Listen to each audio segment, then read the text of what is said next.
বাস্তুশাস্ত্র জ্যোতিষশাস্ত্র বলল, যদি কোনো ছেলের জন্মলগ্ন রাশিতে দোষ থাকে, এদিকে, যদি কোনো ছেলের জন্মলগ্ন রাশিতে দোষ থাকে, সেই দোষটা কাটানোর একমাত্র উপায় মকর সংক্রান্তির দিন সূর্যদেবের চরণে এক ঘটি জল, তামার পাত্রে এক ঘটি জল, কালো তিল, একটু চাল নিয়ে বাবা সূর্যদেবকে প্রণাম করে শনিদেবের পুজো করতে হয়।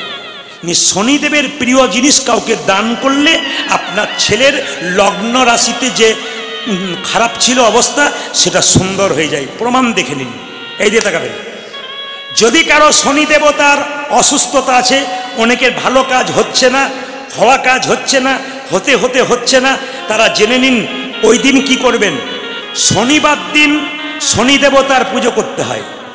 শনি দেবতার গায়ের রং কালো, শনি দেবতার মূর্তি যদি কালো লোহার হয় খুব ভালো হয়। শনি দেবতা খুশি হয়, আপনার জীবনে বারবার কষ্ট হচ্ছে, যন্ত্রণা হচ্ছে, আপনি হাত দেখান জ্যোতিষকে, বলে দেবে আপনার 7.5 দশা শনির আছে, থাকতেও পারে। আপনি এক কাজ করে নিন, আপনার শনির দশা কেটে যাবে। বলবো না, বাদ দিয়ে দেবো। 3-4 বছর পর আর একবার আসবো নি, বলে দিয়ে যাবো। হাজার আমি যখন শুরু করেছি তখন না বলে তো যাবই না। মায়েরা, শনিবার দিন অশ্বত্থ গাছ, বট গাছের নিচে একটা তিলের প্রদীপ দিতে হয়।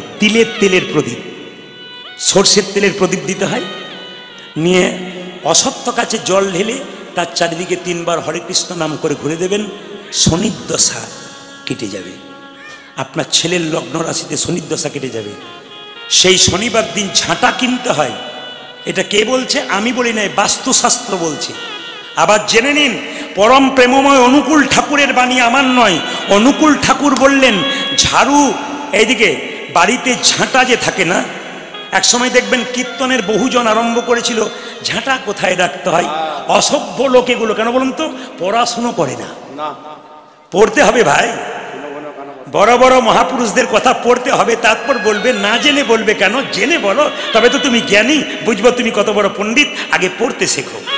অনুকূল ঠাকুরের বই পড়ুন, পরিষ্কার করে লেখা আছে, বাড়ির সামনের দরজায় ঝাড়ু রাখতে নাই, ঝাড়ু দাঁড় করিয়ে রাখতে নেই, শুয়ে রাখতে হয় আলাদা জায়গায়, ঢাকা দিয়ে, কেউ যেন দেখতে না পায়। শনিবার দিন কিনতে হয় ঝাড়ু।